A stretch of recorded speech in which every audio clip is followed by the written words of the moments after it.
तो हेलो बच्चों, कैसे हो आप लोग। तो आज विज्ञान के चैप्टर 3 पर आ गए हैं, जिसका नाम है एटॉमिक स्ट्रक्चर या स्ट्रक्चर ऑफ एटम या परमाणु की संरचना।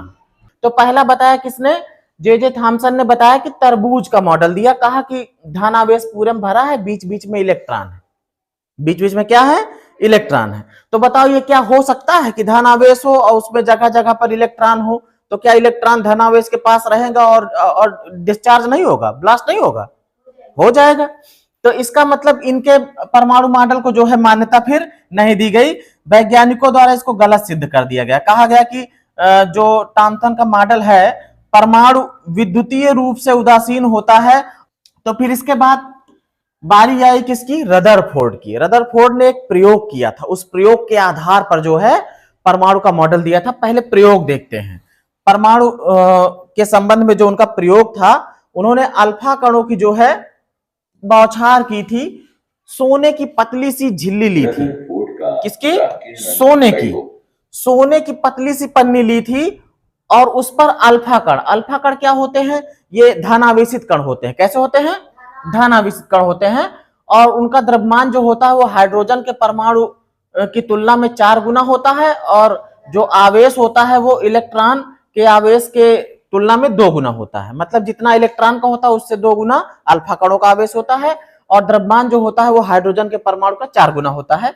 तो इस अल्फा कण को जो है, यहां पर देखो एक्सपेरिमेंट दिखाई, ये अल्फा कण निकल रहा है इससे, ये प्रकीर्ण अल्फा कण इससे बौछार की जा रही है। यहां पर ये सोने की पतली पन्नी है, ये कौन से कण जा रहे हैं, अल्फा कण जा रहे हैं। अल्फा कण कौन से पर आवेश कैसा है, अल्फा कण पर धन आवेश है। आपको पता होना चाहिए कि जो धन आवेश होता है वो दूसरे धन आवेश को बाहर फेंकता है। क्या करता है, बाहर फेंकता है। जैसे चुंबक का अगर सेम सिरा लाया जाए एक जैसा वाला, तो दोनों एक दूसरे को धकेल देते हैं, और विपरीत सिरा लाया जाए तो दोनों एक दूसरे को खींच लेते हैं। तो कहने का मतलब जब इस पर अल्फा कण जो कि धन आवेशित है, और परमाणु के अंदर जो है वो धन और ऋण दोनों आवेश हैं, तो जब अल्फा कण इस पर फेंके जा रहे हैं तो धन आवेश जो होगा उसको बाहर की तरफ फेंक देगा। लेकिन जो ऋण, ये देखो यहां पर देखो, ये अल्फा कण फेंके गए थे, है ना, कुछ वापस आ गए और कुछ पार निकल गए थे। देखा, एक बार फिर से देखिए। ठीक है, ये सोने की पतली पन्नी थी। अब यहां पर देखो, ये बीच में नाभिक है, इलेक्ट्रॉन यहां पर वाइब्रेट, ये अल्फा कण जा रहे हैं, कुछ इलेक्ट्रॉन टकरा के वापस लौट आए, बाकी ढेर सारे पार निकल गए। इससे क्या निष्कर्ष निकला कि जो परमाणु है वो बहुत खोखला है। क्या है, खोखला है। मतलब यूं समझो कि अगर 1 किलोमीटर का पूरा एक वृत्त बनाया जाए, कितने का, 1 किलोमीटर की परिधि का, तो उसमें एक गेंद के बराबर, फुटबॉल के गेंद के बराबर जो है उसका नाभिक है प्लस वाला, और बाकी जो है वो क्या है, पूरा खोखला है। अब जो खोखला है तो उसमें तो कुछ तो होगा। तो उसने बताया कि इलेक्ट्रॉन उसमें टहलते रहते हैं। क्या करते रहते हैं, टहलते रहते हैं। अच्छा, वो बीच में जो प्लस है वो कैसे पता चला, क्योंकि जब इन्होंने अल्फा कणों की बौछार की थी, जब अल्फा कण इस पर छोड़े थे, तो भाई ये जो बीच का प्लस है, जो धन आवेश है, किसका, परमाणु का जो धन आवेश है, उससे टकरा कर वापस लौटे थे। कैसे लौटे थे, टकरा कर। देखो, जैसे मान लीजिए ये अगर ऐसा है, परमाणु का मॉडल जो है, बीच में धन आवेश है और फिर इलेक्ट्रॉन है। अब अगर मान लीजिए अल्फा कणों की बौछार इस पर की गई है तो क्या होगा, अल्फा कण पर कैसा आवेश है, प्लस आवेश। देखो कुछ टकरा के वापस लौट रहे हैं ना, है ना। इसको दूसरे उसमें समझो, ग्राफिक्स थोड़ा बदलती है तब समझो। कुछ टकरा के जो वापस लौटे हैं,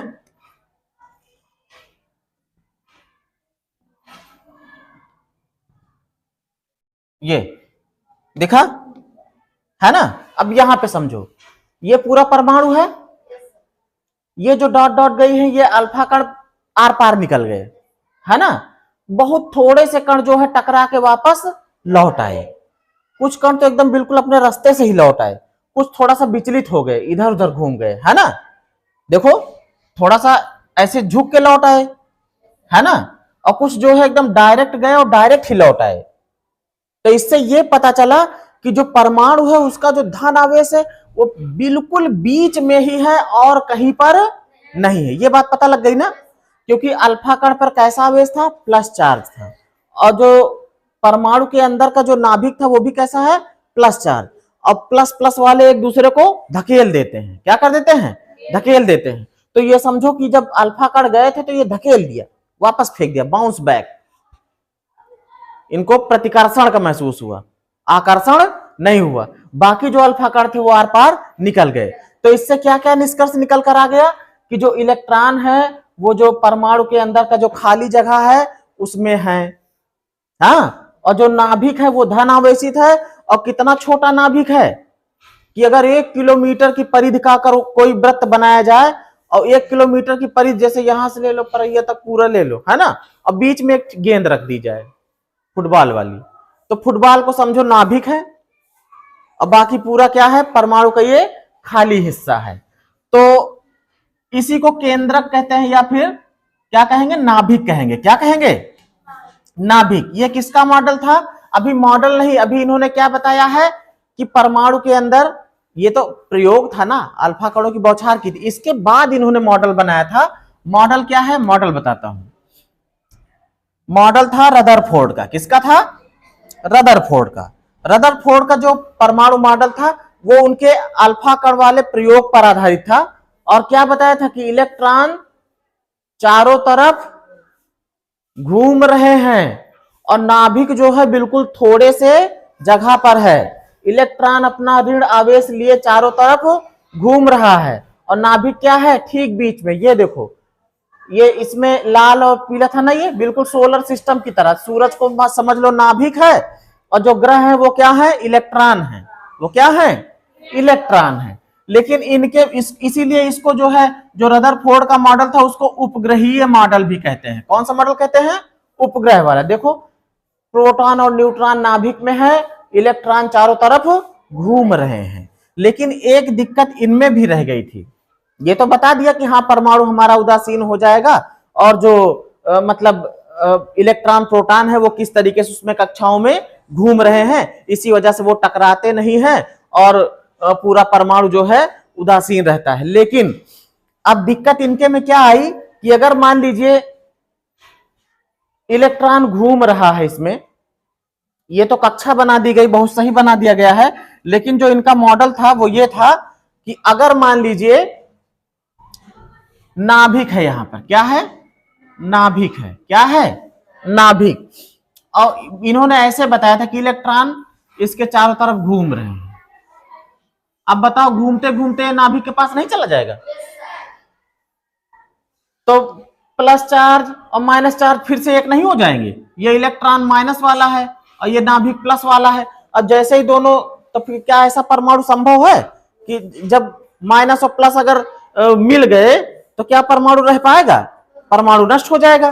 तो इसीलिए इनके में भी कमी निकली। इस कमी को दूर किया नील्स बोर ने। किसने दूर किया? नील्स बोर ने।